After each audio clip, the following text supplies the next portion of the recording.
Olá, a TV Assembleia transmite, a partir de agora, ao vivo, a prestação de contas da Secretaria Estadual da Fazenda do Espírito Santo. Essa audiência tem previsão na Lei de Responsabilidade Fiscal, acontece aqui, na reunião da Comissão de Finanças. Marcelo Altoé é o atual secretário da Fazenda e vai prestar contas referentes ao segundo semestre de 2022. Acompanhe os trabalhos. Boa tarde a todos, a todas. Havendo número legal, invocando a proteção de Deus, declaro abertos os trabalhos desta Comissão de Finanças. É a quarta reunião ordinária, que conta hoje com uma audiência de prestação de contas do nosso secretário da Fazenda, Marcelo Altoé. Eu dispenso a leitura da ata anterior. Antes, porém, pergunto aos deputados se há alguma questão a ser colocada em relação à ata. Deputado Danilo, deputado João, deputado Coronel Wellington, deputado Mazinho dos Anjos, que está virtualmente conosco. Tudo ok? Coloco a ata, então, em votação. Como voto o deputado Danilo Baense. Pela aprovação, presidente. Deputado João Coser. Com o relator. Deputado Coronel Wellington. Com o relator. Deputado Mazinho dos Anjos. Com o relator. Obrigado. Então, declaro aprovada a ata da reunião anterior, conforme encaminhada aos senhores deputados. Na ordem do dia hoje, nós temos a apresentação do secretário da Fazenda, Marcelo Altoé, que já se encontra aqui ao meu lado, junto com o subsecretário Bruno Pires, que também está aqui ao meu lado, com o objetivo de demonstrar e avaliar o cumprimento das metas fiscais do segundo semestre de 2022, em cumprimento ao parágrafo 4º do artigo 9º da Lei Complementar 101, de 4/5/2000, que é a Lei de Responsabilidade Fiscal. O secretário da Fazenda vai ter inicialmente 20 minutos para sua explanação e, em seguida, os deputados, nós abriremos a palavra aos deputados para que façam seus questionamentos e possam tirar as dúvidas e questionar o secretário Marcelo. Informamos também que, além dos deputados e das deputadas estaduais que desejarem usar a palavra, a mesa abrirá inscrições desde já para que sejam feitos questionamentos respeitando o prazo máximo de 3 minutos. Então, de imediato, tudo certo, Marcelo? Tudo certo. Então, de imediato, eu passo a palavra. Marcelo, se quiser falar daqui, ok. Se quiser falar do púlpito também, pode ficar à vontade, já está ligado lá. Fique à vontade onde você quiser. Com a palavra, o secretário Marcelo Altoé, pelo tempo de 20 minutos. Bom, boa tarde a todos. Boa tarde. Fazer uma saudação ao nosso deputado Thiago Hoffmann, em nome de quem eu faço a saudação aos demais deputados que compõem a Comissão de Finanças. Uma saudação ao Bruno, meu subsecretário de Tesouro, em nome de quem eu saúdo os consultores aqui presentes. Fazer a saudação também a Geraldo, presidente do Síndico Fiscal, né, que está acompanhado, muito bem acompanhado pelos demais diretores e diretora do Síndico Fiscal, também em nome de quem eu faço uma saudação aos auditores presentes. Presidente, quando a gente faz a prestação de contas do quarto quadrimestre, na verdade, a gente faz uma consolidação do ano de 2022. Então, do terceiro, né, a gente vai fazer uma consolidação total do ano.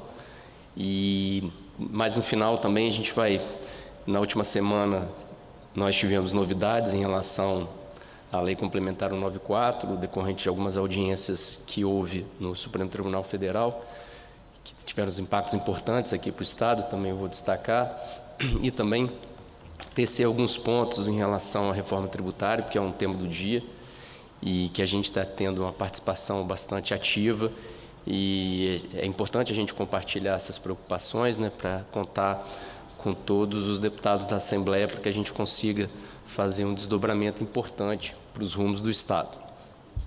Tá o primeiro slide, por favor.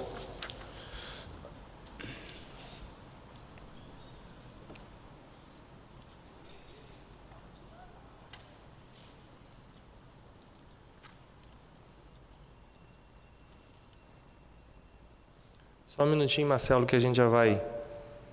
E eu vou descontar do seu tempo. Ou melhor, vou repor no seu tempo. Obrigado. Então, enquanto isso, eu vou aproveitar e vou falar lá do púlpito, que fica melhor.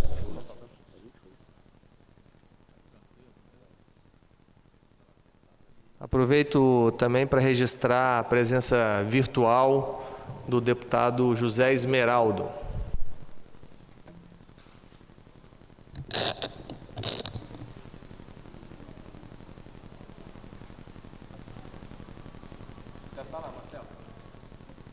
Então, pode passar o primeiro slide, por favor? Então, esse primeiro slide ele está apresentando, trazendo aí as informações das receitas recebidas pelo Estado do Espírito Santo aí no curso 2022. Volto a insistir, essas informações já são consolidadas de todo o ano. E aqui a gente tem, né, um destaque da receita total apresentada pelo Estado, que ficou aí na casa de 2,8 bi, né, um crescimento de 13% quando a gente compara essa receita relativa ao ano de 2021. Esses números também eles já apresentam o valor real, ou seja, descontado a inflação, e traz aí também como informação importante o crescimento de quase 5% da receita tributária, né? Lembrando aqui que no segundo semestre do ano passado nós tivemos uma redução brusca do ICMS por conta exatamente da já comentada Lei Complementar 94, mas ainda assim nós conseguimos obter esse crescimento real de quase 5% da receita tributária. Né, também chama atenção o percentual ali de 172% de crescimento da rubrica que foi colocada ali de outras receitas. Na verdade, isso aí basicamente são receitas financeiras que foram obtidas com os recursos que estão depositados na conta única do Tesouro e também junto ao regime de previdência social. Pode passar, por favor. Já em relação às despesas também, né, houve um crescimento de quase 3 bilhões, né, comparados a despesas de 2022 quando comparados em 2021. Secretário aqui... Marcelo, só convidar o subsecretário Benício também para compor a mesa aqui, se ficar à vontade. E eu vejo também nosso secretário de Controle e Transparência de Camata, presente na solenidade. Seja muito bem-vindo, Camata. Aqui, se quiser compor a mesa conosco também, fique aqui à vontade, tá bom? Obrigado.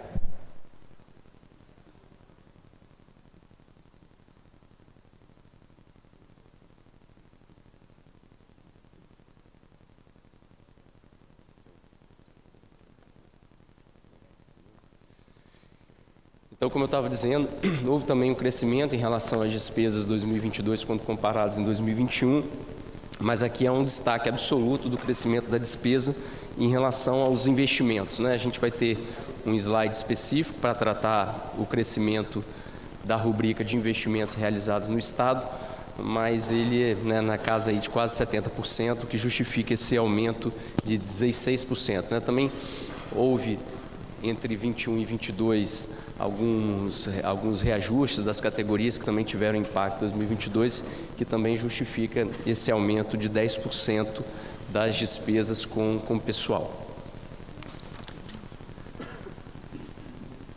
Bom, esse aqui é um dado importante para nós, que é exatamente o resultado primário apresentado, alcançado em 2022.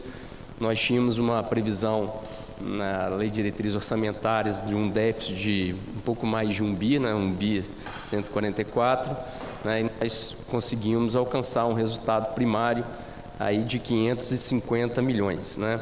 Existe já uma previsão do ano 2023 que esse resultado primário atinja 170 milhões, a gente está bastante confiante que vai conseguir apresentar esse resultado também em 2023. Né. O resultado primário ele é importante, né, porque ele é exatamente a divisão entre as receitas primárias e as despesas primárias, então é exatamente aquilo que a gente consegue identificar como crescimento de sobra de caixa entre os 2 anos.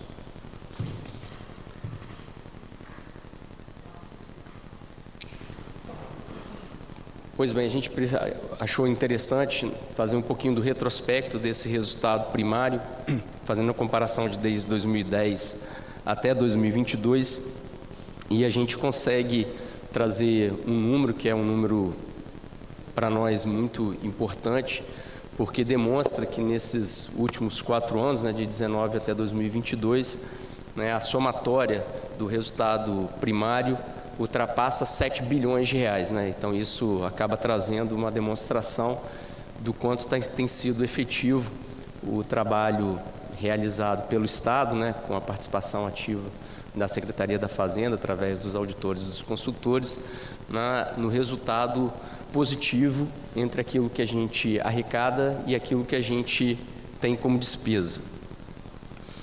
Próximo, por favor. Outro número importante que a gente deve apresentar, em especial no ano de 2022, foram os investimentos que foram efetivamente empregados no Estado. A gente ultrapassou uma marca histórica, né, de 4 bilhões de reais de investimento no ano de 2022. Então, quando a gente faz essa comparação com o resultado primário, que é a tela anterior, que a gente vê que teve uma redução, né, do resultado primário, ainda que positivo, em quase meio bi, mas parte dessa redução do resultado primário, que mesmo sendo altamente positivo, foi por conta do alto índice de investimento realizado pelo Estado no ano 2022. A gente, 2019 a 22, a gente chega numa marca de quase 10 bilhões de reais de investimento, né, sendo que 40% desse valor foi investido no ano de 2022. Aqui retrata esse gráfico os gastos com pessoal no ano passado. Houve um acréscimo discreto, né, para 37% as despesas de pessoal, né, lembrando que a gente avalia a despesa de pessoal fazendo uma comparação com a receita corrente líquida. Seguramente esse dado da despesa pessoal do Estado é o menor do Brasil, né? Dificilmente um Estado hoje está trabalhando numa casa inferior a 40%. Levando ainda em consideração que o nosso percentual de 37% inclui as despesas com pessoal junto às organizações sociais, né? Eu faço esse destaque porque há uma certa polêmica se as despesas com pessoal perante as organizações sociais devem ou não incluir nesse cálculo. Nós incluímos as despesas de pessoal nas organizações sociais dentro desse cálculo. Alguns estados não fazem e ainda assim a gente está bastante distante dos limites de alerta da Lei de Responsabilidade Fiscal.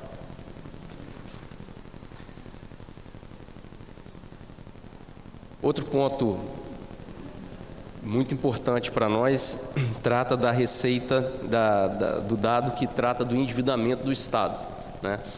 Porque nós conseguimos alcançar agora em 2022, nós já tínhamos alcançado no finalzinho de 2021, mas a gente conseguiu ficar praticamente todo o ano de 2022 com um percentual de endividamento negativo, né?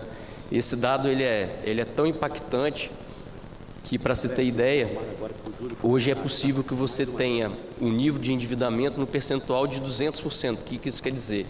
Que o seu comprometimento com a receita que você tem pode ser o dobro, ou seja, o seu comprometimento pode ser o dobro quando comparado com sua receita. E a gente conseguiu, mesmo fazendo esses investimentos históricos no ano de 2022, com recursos próprios, ainda acabar o ano de 2022 com endividamento negativo.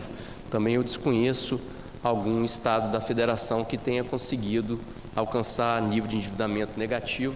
E se a gente ainda for fazer uma comparação desse nível de endividamento negativo com os investimentos que foram realizados, eu acho que isso é um feito bem particular do nosso estado, né, fruto desse trabalho colaborativo, né, de todos os poderes e da sociedade capixaba.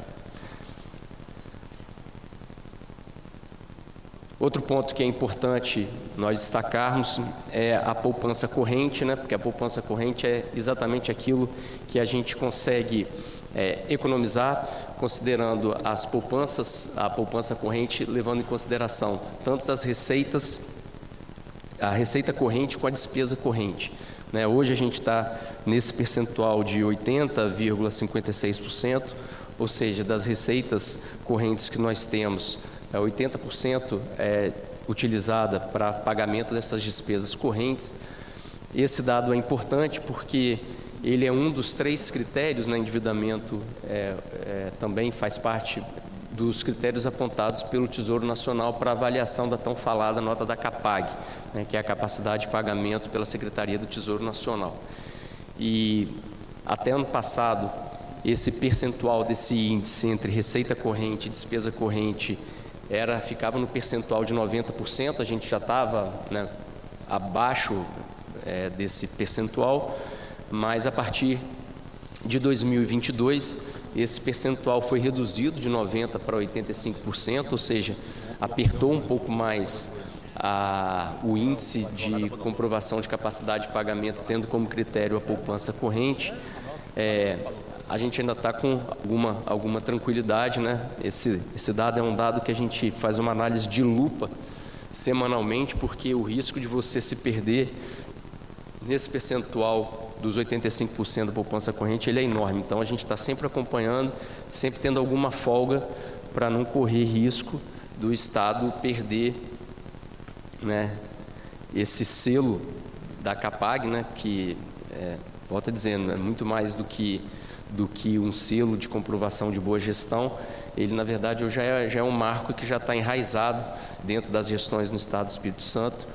E ele, tenho sempre falado isso, né? A CAPAG sozinha, ela não quer dizer muita coisa, porque você pode fazer economia, mas às vezes essa economia, e a nota A da CAPAG, ela tem como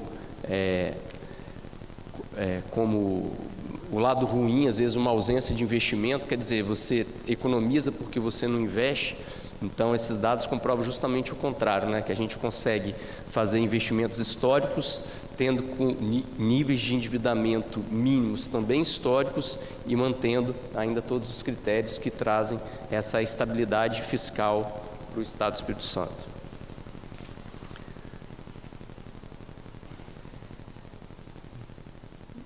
Eu queria aproveitar também, apresentar um pouquinho o que tem acontecido em relação à Lei Complementar 194 de 2022, né?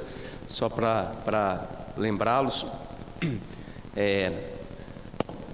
no ano passado houve 2 leis complementares que impactaram bastante as receitas dos estados, que foi a Lei Complementar 192, mas mais especificamente a Lei Complementar 194, porque ela introduziu a obrigatoriedade de respeito da alíquota modal, né, para os serviços de telecomunicação, os serviços de energia elétrica, mercadoria, energia elétrica, os serviços de telecomunicação, e também determinou a obrigatoriedade de respeito da modal em relação aos combustíveis, né? Imediatamente, quando a lei complementar ela foi editada, nós encaminhamos para essa casa, que também fez a aprovação das reduções das alíquotas, e dentro da lei complementar 194 havia um compromisso do governo federal, né? Estava previsto no artigo 3º da lei complementar 194, que os estados que tivessem uma perda de arrecadação superior a 5% deveriam ser restituídos, ou com pagamento ou com abatimento de dívida, né? O governo federal, infelizmente, não cumpriu a norma no que toca o abatimento da dívida ou a restituição. Isso foi objeto de judicialização. Alguns estados promoveram a judicialização que permitiram que essas compensações elas fossem realizadas, né? O Estado do Espírito Santo, através da nossa Procuradoria, foi um dos estados que ajuizou a ação, né? E obteve, né, a decisão liminar que permitiu que fosse feitas as compensações com dívidas que a União, diretamente com a União, o que a União era garantidora, né? Na última sexta-feira, né, teve a reunião do Concefaz, teve uma audiência com o ministro Gilmar Mendes, e em que foi sacramentado o acordo, né? Na reunião ficou bem avançado o acordo, na verdade, na quinta, uma reunião lá de 11 horas para a gente conseguir fazer com que todos os estados concordassem com os termos do acordo. Na sexta-feira, no finalzinho da tarde, foi peticionado, né, uma petição de acordo entre a União, os governadores, os secretários da Fazenda, né? Acredito que terça-feira, na reunião do plenário, esse acordo vai ser homologado e, né, acho que é mais um ponto importante aí de um desgaste federativo que vai ficar superado com esse acordo. Eu acho que foi muito importante, né? A gente conseguiu, nesse caso, restituir para o Estado 713 milhões de reais, né? 177 agora em 2023, 365 em 2024 e os outros 170 e alguma coisa em 2025. Então, foi uma questão importante isso ter sido resolvido, até porque as compensações que nós estávamos fazendo era por conta de uma decisão liminar.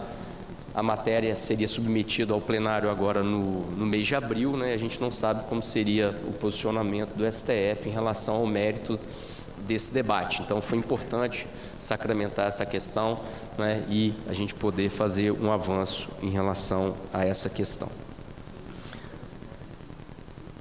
Um outro ponto que tem nos preocupado bastante, em que a gente tem tido oportunidade de discutir, é o tema da reforma tributária, né?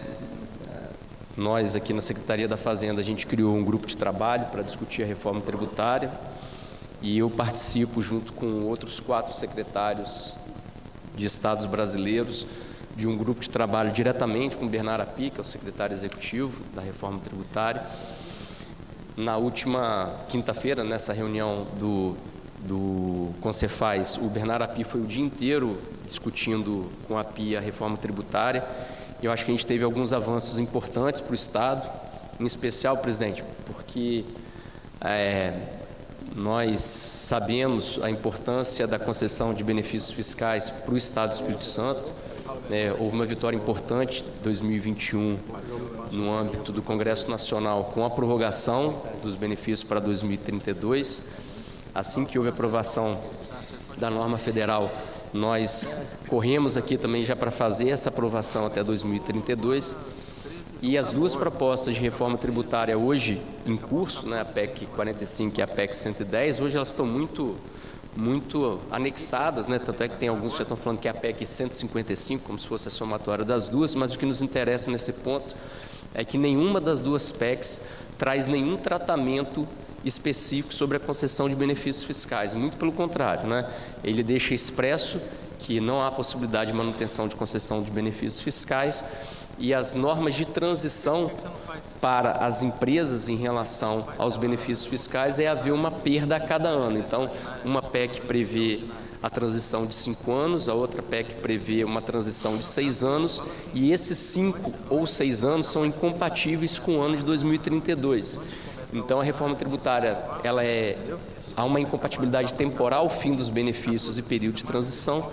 E um outro ponto que eu levantei para o API é que a reforma tributária ela é completamente omissa de como vai ser o reembolso das empresas que vão, durante esse período de transição, ir perdendo os percentuais de ICMS. E essa reunião foi positiva porque eu levei a proposta para o API, que foi aceita, que o Concefaz vai criar uma proposição. Essa proposição nem pode ser mais por emenda PEC, porque o prazo de emenda já se encerrou. Isso vai ser trabalhado diretamente com o relator, o deputado Aguinaldo, em que vai se respeitar, ele vê com bons olhos, ele acha com a concordância de todos os estados, porque isso foi votado e aprovado, e o apoio da União, vai ser alterado o período de respeito aos benefícios fiscais até 2032 e melhor ainda, tão bom quanto, ele também nos autorizou a gente levar uma proposta de como funcionaria o reembolso dessas empresas que passariam a perder financeiramente com a redução gradual das alíquotas de ICMS por conta da transição em favor do IBS. Então, a gente está com esse dever de casa que eu acho que aqui para o Estado é absolutamente central e decisivo a gente poder debater esse tema que envolve a reforma tributária. Tem outros 2 pontos de preocupação bastante acentuados que nós temos aqui, mas esses são de mais difícil resolução, né, que é a previsão que a tributação com a reforma tributária vai ficar em favor dos estados e dos municípios de destino, né, onde essas mercadorias e essas prestações de serviço de transporte interestadual, intermunicipal, prestação de serviço de comunicação vão ser consumidos. A gente tem um mercado consumidor pequeno e aí, nesse particular, esse ponto ele não é passível de ser superado, né? E um outro ponto também que é importante é que hoje, nas operações interestaduais entre contribuintes, o Estado do Espírito Santo ele é considerado como se fosse um Estado do Nordeste no que toca à alíquota, né? Então, nas operações entre contribuintes, quando o produto é remetido aqui no Estado por uma subsequente operação de venda aqui no Estado, hoje o crédito é de 7%, depois tem uma operação na alíquota modal em tese de 17%, fica mais ICMS para o Estado do Espírito Santo. Quer dizer, isso também vai ser um prejuízo para o Estado, mas esse também a gente não tem, né, o que fazer. A gente vai ter que trabalhar isso junto às propostas de Fundo de Desenvolvimento Regional. Por fim, último slide, acho que tá... Ah, não, eu tirei, é isso aí.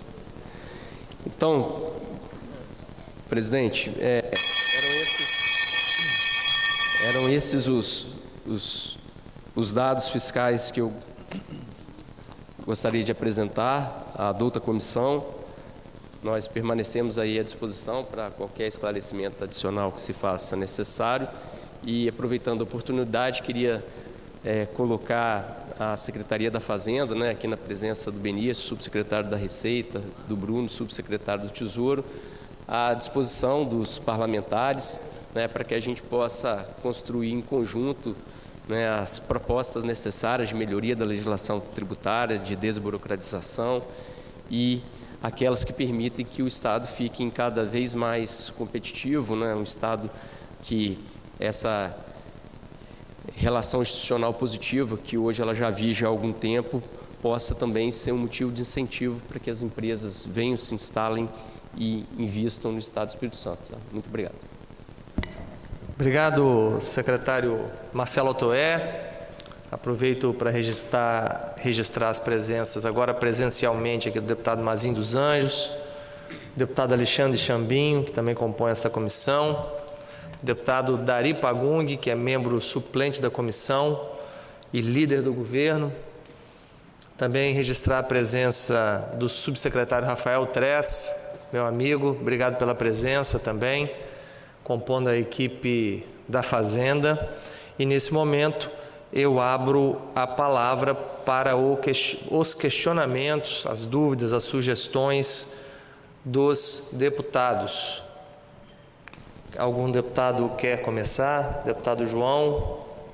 Então, vou passar a palavra para o vice-presidente da Comissão de Finanças, deputado João Coser, para fazer seus questionamentos. Senhor presidente, senhores deputados. Deputado João, esqueci de registrar, também visualizei, agora não estou vendo, mas já vi mais cedo aqui. O deputado Bispo Alves também estava aqui presente, obrigado. Mazinho já registrei. Deputado Bispo Danilo já tinha registrado antes, só faltou registrar Bispo Alves, que eu também vi aqui. Secretário Marcelo, obrigado pela presença, pela exposição. Bruno, subsecretário, está aqui presente. Benício, Geraldo, Edmar Camata, nossos deputados, enfim. Eu queria, sim, apresentação positiva. Parece que o governo tem bons indicadores. Eu quero fazer 2 ou 3 perguntas. Mas para análise mesmo, né? Primeiro, assim, eu já fui chefe de executivo e você tem sempre algumas preocupações. Receita e despesa no ano passado, a despesa foi um pouco maior, 13 a 16. Mas aí você indica um investimento de 4 bilhões. Não tivemos, me parece, na história do Espírito Santo, nenhum ano que nós chegamos a 4 bi, chegamos a 3 e pouco. Então, primeiro, se essa despesa está... E esse investimento foi o que mais impactou, porque uma coisa é despesa mal feita e outra coisa é despesa alta, mas bem feita. Então, a primeira questão é essa. A segunda é a preocupação com o resultado fiscal. Ele vem decrescente. Se você for lá na folha, na transparência que você passou, aí você chega a 551. Mas ele foi bem mais do que isso. Você sabe muito bem o que eu estou falando, você já fez isso aqui, 2 ponto qualquer coisa, 1.6, 2.7, 551, resultados fiscais de 10 a 22. Vou explicar um pouco mais o que é isso, para que nós, leigos, tenhamos condições de trabalhar com eles. Feliz com o investimento, muito feliz com o investimento, acho um Estado que chega nesse patamar de investimento. Pessoal também está sempre na faixa de 30 e qualquer coisa. Nós percebemos todo momento reclamações de salário e o ano passado deu um acréscimo de 34 para 37. Isso é aumento linear, entrou mais gente, contratação, nós sabemos, né, que tem demanda demais na área da Polícia Militar, falta de profissionais na área, tem... O que é esse crescimento? Se é um crescimento vegetativo ou se é um crescimento porque contratamos mais servidores, estamos melhorando, assim, na prestação de serviço. Essa coisa do endividamento é inédito, é uma coisa assim, é para comemorar, assim, soltando fogos, né? Porque uma das grandes preocupações, Mazinho, dos estados brasileiros é sempre a capacidade de endividamento. Então a gente pega as potências. São Paulo, um tempo atrás, teve que parar o estado, ficou alguns anos para discutir como é que ele conseguiu aumentar o seu percentual de endividamento, porque a gente tinha batido no teto, no subteto, e nós estamos, assim, muito felizes. A outra coisa é a questão da poupança corrente. Novamente, nós perdemos aí nos anos, em 10 anos, menos um pouco, de 89% para 80%. Então, falasse um pouquinho, o que nós estamos... É um estado promissor, mas estamos perdendo alguns pontos que são positivos no equilíbrio fiscal. As reformas, eu só faço uma pergunta. Na questão das reformas, sobre a questão nós temos que ter uma reforma. A última transparência mostra que a reforma é muito positiva para todo mundo, todos os indicadores positivos, mas nós temos 2 gargalos. A perda da arrecadação em função do crédito no destino, pelas características do nosso estado, é natural que nós temos um risco grande. Se tem trabalhado lá na reforma algum processo de compensação, pelo menos gradual. Esse ano a gente perde 10, o ano que vem, assim, para chegar um tempo, daqui a 10 ou a 15 anos, nós estávamos preparados para até perder alguma coisa. Porque uma coisa é você perder, ter uma previsão de uma arrecadação menor um pouquinho por ano. Outra coisa é você ter uma queda abrupta e você compromete aí as finanças do Estado. E na redução, na extinção dos benefícios, isso é sempre discutido no Brasil, é um tema recorrente. Eu fui deputado federal, todo ano eles ameaçam tudo. Se tem também algum tratamento, você deve entender que não tem. Tratamento diferenciado, nós estamos aqui no 32. Como é que isso está sendo tratado? Porque não somos o único estado que temos problemas desta ordem. Então, se na reforma tributária isso está sendo cuidado e de que forma está sendo cuidado. E a última é muito importante porque, de fato, quando você percebe nos impactos da projeção da reforma tributária, aparenta ser muito importante. Acho que valeria a pena recolocar esse... Na agricultura, na agropecuária sobe 18%, estou no positivo, estou no otimista. Na indústria 25%, no serviço 18%, na consumo 24%, na educação privada 17% e na saúde 17%. Então é uma perspectiva muito promissora. Mesmo a mais conservadora é 50% disso, que já é muito promissora. Então não quero que o senhor repita tudo, mas assim, algumas dúvidas que me parece que seria importante trabalhar, alguma comparação. Estamos bem, inclusive fazer um pedido, né? Não pode ver o secretário e não fazer um pedido, né? Amoleça seu coração, por favor, e defenda lá o corte a correção da tabela para os deficientes, para as pessoas com deficiência. Ele agora vai botar no caixa dele 1.400.000 daquela vendinha do gás lá. Mais 711 agora aqui do repasse do ano passado. Só aqui ele fechou com 2 bilhões e pouco. Por favor, amoleça esse coração, vai para o Confaz e peça para aumentar aquela tabela pelo menos a uns 200 mil, para que nossos deficientes possam comprar os seus carros de acordo com a sua necessidade, com uma redução menor. Obrigado, secretário. Deputado Marcelo, pode responder os questionamentos. Desculpa. Já te elegeu, Já te elegi, Marcelo. Fui promovido. Não, pode responder. Vou começar de trás para frente. Deputado João Cosa, se eu por acaso esquecer de alguma resposta, o senhor me corrija, por favor. Essa questão que envolve o limite dos deficientes, eu sou absolutamente a favor da ampliação, minimamente para que equipare como funciona a legislação federal. Tá? Agora, infelizmente, esse aumento do limite de isenção para aquisição das pessoas portadoras de deficiência, ela depende de aprovação do CONFAS, né? E lá, infelizmente, tem 2 secretários de Estado, um do Piauí e o secretário de Tocantins, que eles são contra. Eles acham, a meu ver, de forma absolutamente equivocada, que hoje o deferimento do benefício que permita, né, o resultado final são os laudos que são apresentados, né, que permitem que a pessoa obtenha a isenção do ICMS, que isso está muito generalizado, que acaba não atingindo as pessoas que realmente precisam, mas esse argumento ele é pífio, né? Porque se está havendo algum equívoco na concessão do benefício, que corrija a forma como o benefício está sendo concedido e não esvazie ou impossibilite a possibilidade das pessoas que têm necessidade de concessão do benefício fiscal sejam devidamente agraciadas com a concessão do benefício. Da forma como ficou, e é um contrassenso, né, porque dependendo do tipo de dificuldade que a pessoa enfrente, um carro na rubrica de R$70 mil não atinge, né? Vamos imaginar uma pessoa que tem deficiência física, que precisa, para se locomover, de uma cadeira de roda, não vai conseguir comprar um carro de 70 ou até de 100 mil reais com um porta-mala que permita que ele, né, faça a guarda da cadeira. Então, eu sou absolutamente favorável, mas infelizmente a gente não consegue avançar. Isso já foi levado ao CONFAS desde que eu virei secretário 2 vezes, e nas 2 vezes esses mesmos secretários criaram essa dificuldade. Por isso que o pouquinho só que conseguiu avançar, contra a vontade deles, mas eles acabaram cedendo, foi que a gente permitiu que a utilização do benefício seja para carros até R$100 mil, mas a isenção do ICMS vai só até 70, ou seja, de forma meio absurda, se paga sob a base de 30 mil, se paga ICMS, mas foi isso, foi o máximo que se conseguiu com a atual composição, e esses 2 secretários se mantiveram agora em 2022, então a gente tem que ver como trabalhar isso dentro do CONFAS para que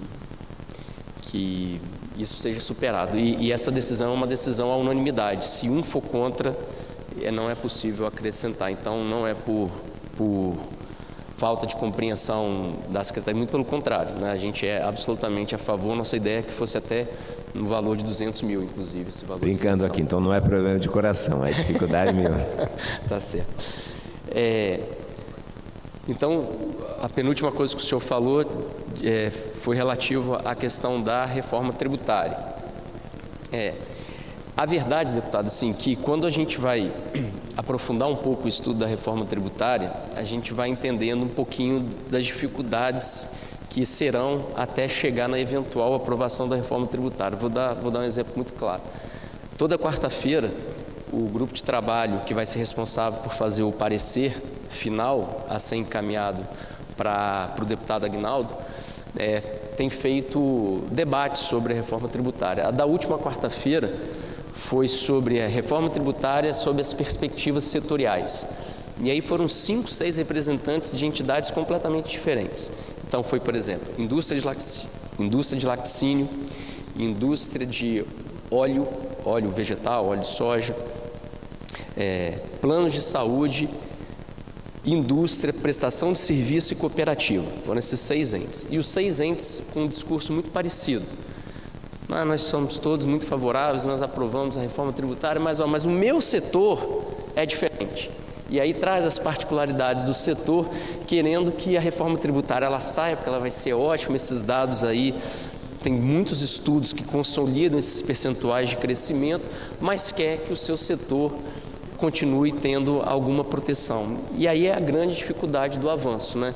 Como é que a regra posta nas PECs retiram a concessão de benefícios fiscais, ao passo que cada um quer ver como é que funciona a sua atividade econômica, a sua atividade produtiva e manter, em alguns casos, até ampliar os benefícios fiscais. Então, esse que é o problema. A questão de como que funciona a perda dos estados, é porque a gente trabalha na reforma tributária com duas transições. Existe a transição que envolve a transição para os contribuintes, que é essa transição de 5 ou 6 anos, dependendo da PEC 45 ou a PEC 110, mas existe a transição para os entes federados. Essa transição para os entes federados, ela é de 40 ou 50 anos, a depender da PEC. A PEC 45 é 40 anos, a PEC 110 são 50 anos. E essas PECs, elas prevêem que os estados não podem, durante o período de transição, em que vai haver a mudança do ICMS para o IBS, ou o IBS com a CBS, dependendo da reforma tributária, os estados não vão ter perda de arrecadação durante algum momento. Então, vai ser valor arrecadado no ano anterior mais inflação. Mas, por exemplo, a reforma não responde uma pergunta que eu fiz, inclusive, para o API na última quarta-feira. Ou seja, o Estado garante no período de transição o que arrecadou no ano anterior mais o IPCA. Tudo bem, mas e se o Estado crescer e arrecadar mais do que o ano anterior e o IPCA? Qual o destino dessa receita? A PEC, por exemplo, não responde essa pergunta. Então, assim, tem muitos pontos ainda que são nebulosos. Tirando o fato que, respondendo à terceira pergunta do senhor em relação a essa questão de como funcionam as perdas, e aqui infelizmente é meio inevitável, muitas questões que dizem respeito às PECs da reforma tributária determinam que a regulamentação vai se dar via lei complementar. Só que não se sabe qual lei complementar vai ser essa, né? Então, por exemplo, o IBS vai ser gerado pelo Comitê Federativo. Mas como que vai ser esse Comitê Federativo? Vai ser definido por lei complementar. Mas qual lei complementar? Não se sabe. A restituição dos estados vai se dar via FDR, Fundo de Desenvolvimento Regional. Mas como vai funcionar o Fundo de Desenvolvimento Regional? Não se sabe, vai ficar a cargo da lei complementar. Então, assim, existem muitos pontos de dúvida e aí juntam as duas coisas, né? Essas dúvidas que são permeadas pelo silêncio natural de uma lei complementar que ainda não existe e, por outro lado, cada categoria econômica querendo ter sua situação mantida, em alguns casos até melhorada no que fala aqui da eficiência fiscal. Pois bem, voltando aqui em relação à questão da poupança corrente, só para fazer uma pequena correção, quando a gente faz a redução dos percentuais, que agora a gente está 80 e era 85, quanto diminui esse percentual, melhor é para nós. Melhor é para nós, demonstra que a gente está conseguindo fazer uma economia ainda maior, tá? Por isso que eu falei para o senhor que antes o percentual era 90 e agora é 85, o critério adotado pela Secretaria do Tesouro Nacional, e esse critério dificultou mais a vida dos estados, tá?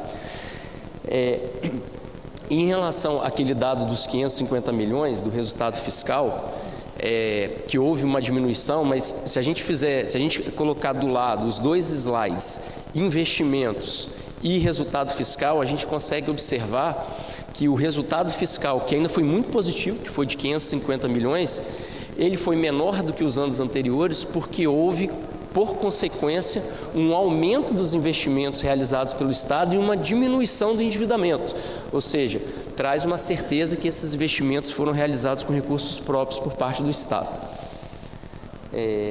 E em relação às despesas do pessoal, que teve esse leve aumento dos 34% para os 37%, o senhor colocou algumas possibilidades do porquê desse aumento, e são todas elas, né, que o senhor comentou. Houve o reajuste linear, houve o ingresso de novos servidores em várias categorias, auditores houve aumento, consultores houve aumento, polícia militar, saúde, então teve várias categorias que estavam com seus quadros muito deficitários, então houve, está longe de manter o nível ideal, mas houve alguma reposição de pessoal, então isso tudo que resultou nesse percentual de 37%, que eu volto a dizer, eu acredito que seja o menor do Brasil e está muito longe dos limites, então a gente pode fazer essas contratações e esses reajustes. Eu tenho ouvido, inclusive, poucos estados, parabenizar a Assembleia pela aprovação do reajuste linear, mas se você fizer uma comparação, foram poucos estados que promoveram reajustes lineares esse ano de 2023, exatamente porque não teriam como fazer diante dos outros índices que foram apresentados aqui por nós. Ficou mais alguma dúvida, deputado? Acho que você respondeu todas. A palavra continua franqueada. Como o deputado João Costa já nos fez a gentileza de fazer quase todas as perguntas, vou pedir só aos deputados que possam ser mais breves e ao secretário Marcelo também que possa ser mais breve dentro do possível, porque nós temos aí mais uns 20 e poucos minutos, porque depois é a sessão ordinária. Então, com a palavra, o deputado Chambim. Obrigado, presidente Tiago.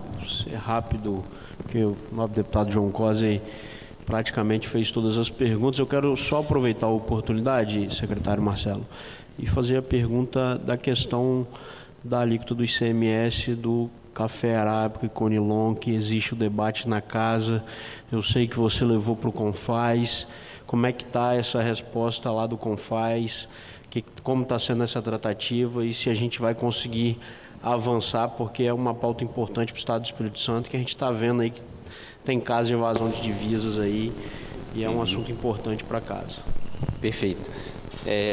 Deputado Chambim, até eu agradeço a pergunta, porque permite a gente fazer um esclarecimento, né?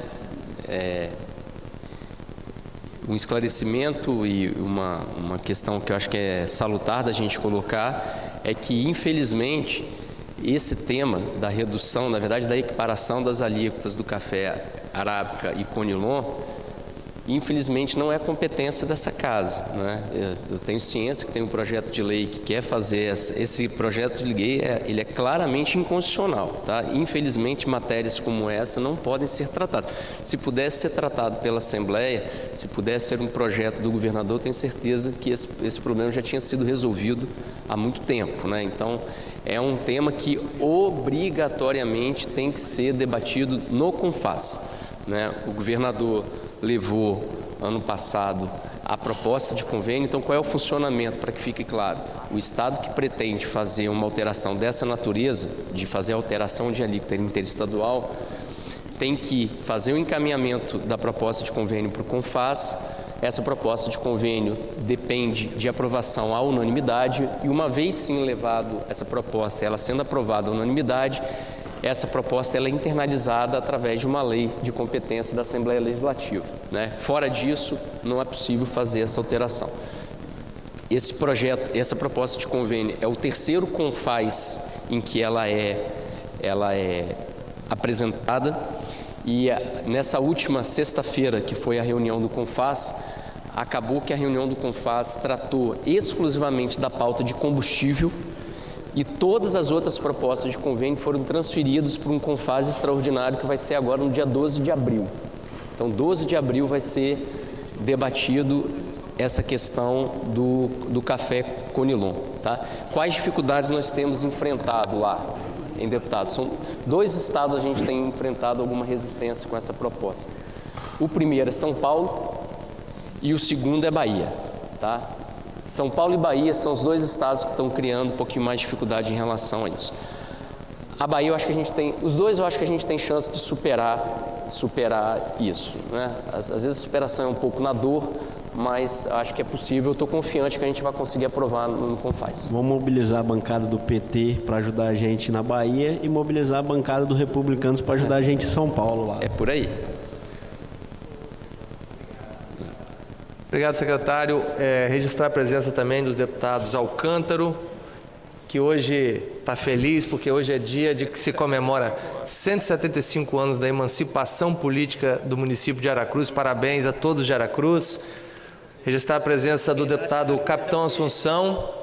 Registrar a presença do deputado Bruno Rezende. Obrigado pelas presenças. A palavra continua franqueada aos deputados para suas perguntas ao secretário. Com a palavra, o deputado Coronel Wellington.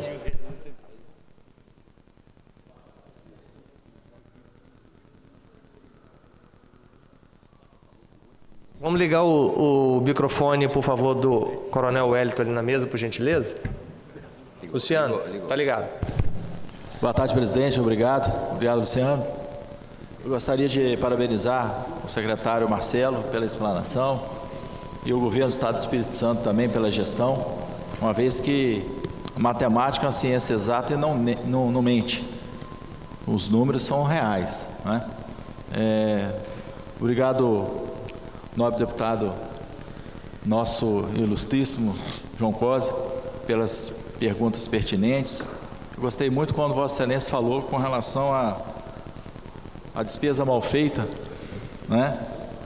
E a despesa bem feita. Nós fomos gestores do município de Una, trabalhamos na diretoria de finanças por um bom tempo também da PMES, né? Fazendo a gestão, tanto na execução da folha de pagamento, que é despesa pessoal, custeio, também investimentos que são muito limitados, Polícia Militar.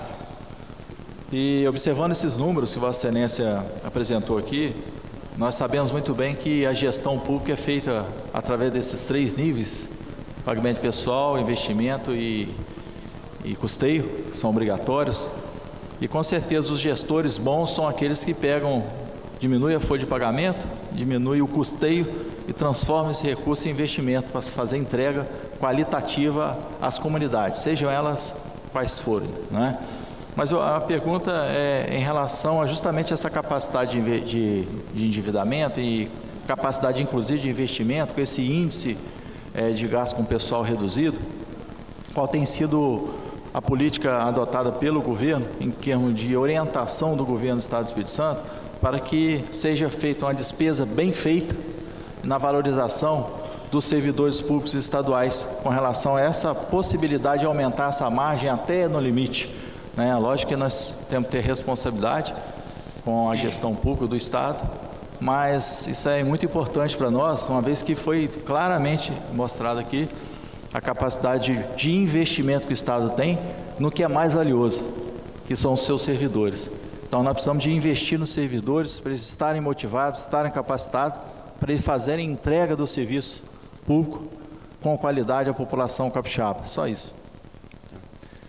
Bom, em relação aos servidores públicos, na verdade, a gente tem 2 problemas que a gente tem que conseguir trabalhar, né?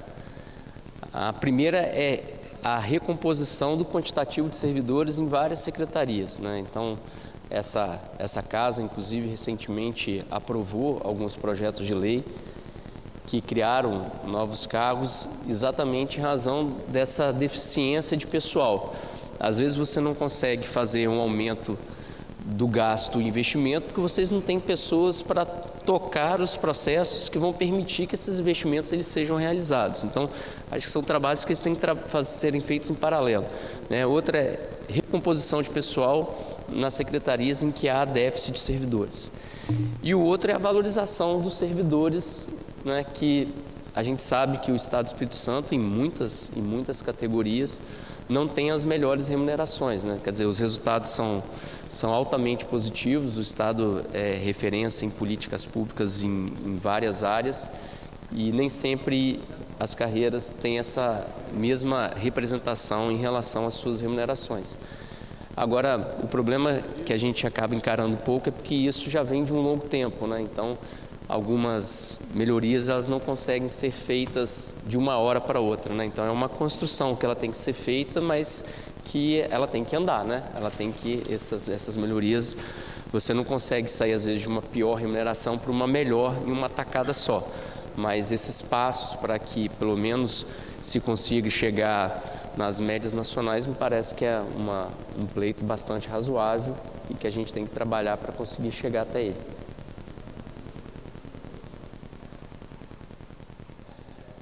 Obrigado, coronel. Obrigado, secretário Marcelo. A palavra continua franqueada aos deputados. Deputado Dari Pagung. Senhor presidente, deputado Thiago Hoffmann, quero cumprimentar a Vossa Excelência, cumprimentar todos os deputados aqui presentes, cumprimentar também o nosso guanduense, porque se eu não cumprimentar o Alain, ele fica chateado e ele me cobra lá no Guandu, Thiago. Então, quero aqui parabenizar as perguntas do deputado João Cosa, do deputado Chambim, do deputado Wellington. E eu ia perguntar sobre o leilão, mas o nosso presidente está na pauta dele fazer essa pergunta, então vou deixar para o nosso presidente fazer essas perguntas. Eu só queria, secretário, além de parabenizar pelo trabalho na secretaria, falar um pouco sobre a loteria capixaba. Eu fico insistindo porque, na verdade, os correspondentes bancários do Banesp ficam me cobrando e eu preciso de Marcamata passar e cobrar também o nosso secretário sobre a loteria capixaba. Deputado, boa tarde. Em relação à loteria, foi iniciado um processo, uma fase interna do processo de licitação para fazer a contratação. Esse processo ele tramitava junto com a Secretaria de Desenvolvimento e parte da Secretaria da Fazenda. E a informação que eu tenho é que, se eu não me engano, tá? Posso estar equivocado, até porque isso não ficava lá diretamente comigo, mas eu acho que houve uma frustração das empresas interessadas em participar da loteria. Não sei se houve uma demonstração da capacidade. Foi isso? Foi isso, Rafael? Então, o Rafael traz lá no subsecretário administrativo, está me confirmando que isso aconteceu. Então, foi criada uma comissão, esse processo também tramitou na Prodesp, porque tinha que demonstrar a capacidade técnica das empresas conseguirem operar o sistema de loteria. E eu acho que esse processo foi finalizado, né, Rafael? Foi finalizado. Não se está trabalhando mais a questão da loteria capixaba aqui no estado. Tá? O ideal, à época eu conversei com o governador, que os estados que têm loteria, eles criaram uma estrutura específica para ter a loteria. Em alguns casos foi uma agência, em alguns estados foi uma autarquia, entendeu? Mas foi criado um organismo específico para tratar a loteria. Mas esse assunto, até onde eu saiba, ele foi sepultado. Obrigado, secretário, mas eu acredito que nós precisamos debater, né? Porque quando nós aprovamos o projeto de lei, o governador sancionou essa lei aqui no estado, teve muitos times de futebol, que teve até expectativa, né, de recursos financeiros. Então, acredito que nós deveríamos criar um debate para ver qual é a melhor solução. Perfeitamente. O Estado acho que tem interesse em criação de loteria. Se não me engano, nosso presidente Tiago, na época, ele estava no começo, né, Tiago, à frente ainda da Secretaria de Desenvolvimento, foi quem deu o pontapé no projeto da loteria, pelo menos dentro do Executivo. E acabou que houve essa frustração no curso do processo. Acho que a gente pode estudar o que causou essa frustração e retrabalhar. Eu acho que é mais um trabalho que falta de definição da modelagem, se não estou enganado, tem que se estudar, porque o modelo que nós estávamos pensando não estava dando certo em alguns estados que adotaram. Mas acho que o Rio de Janeiro está com um modelo que está funcionando bem. Acho que vale a pena nós retomarmos o debate. O modelo do Rio, se eu não me engano, foi exatamente o que o secretário falou sobre a criação de uma estrutura, foi criada uma autarquia que é altamente rentável. Então, ela se custeia, ela se paga, uma autarquia enxuta, que toca a loteria lá.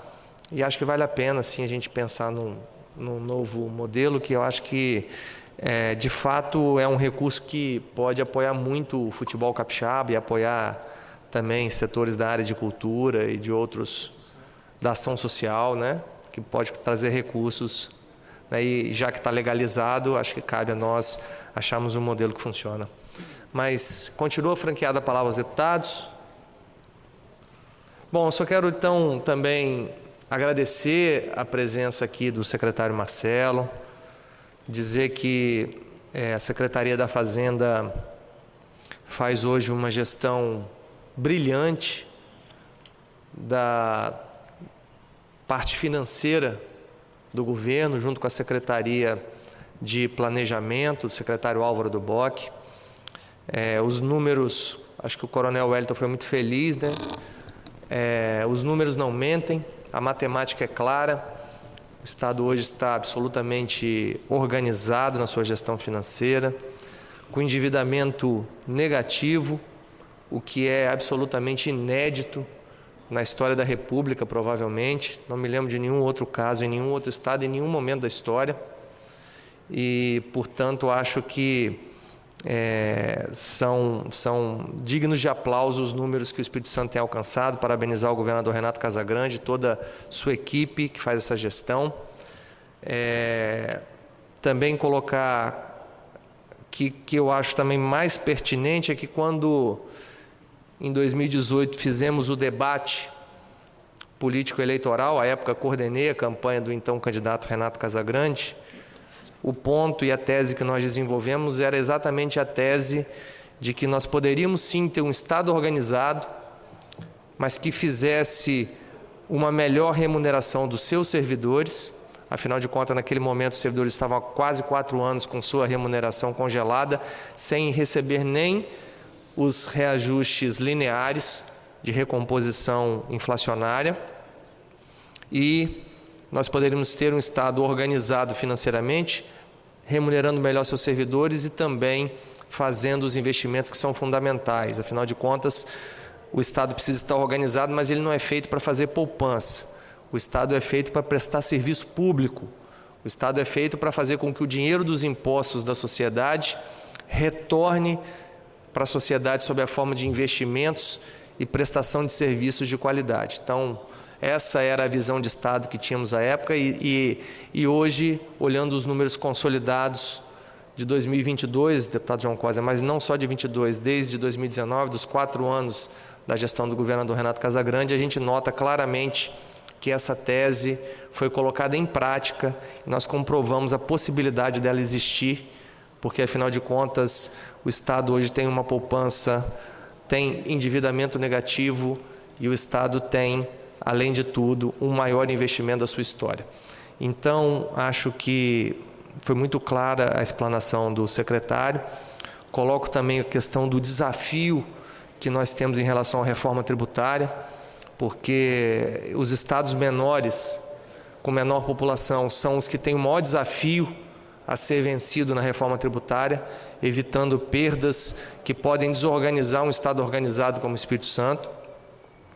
E acho que também importante destacar, espero poder destacar também daqui a pouco na nossa sessão ordinária, que nós vamos aumentar um pouquinho mais essa poupança e esse nível de investimento. Afinal de contas, o governador comunista vendeu uma empresa na última semana, privatizamos uma empresa.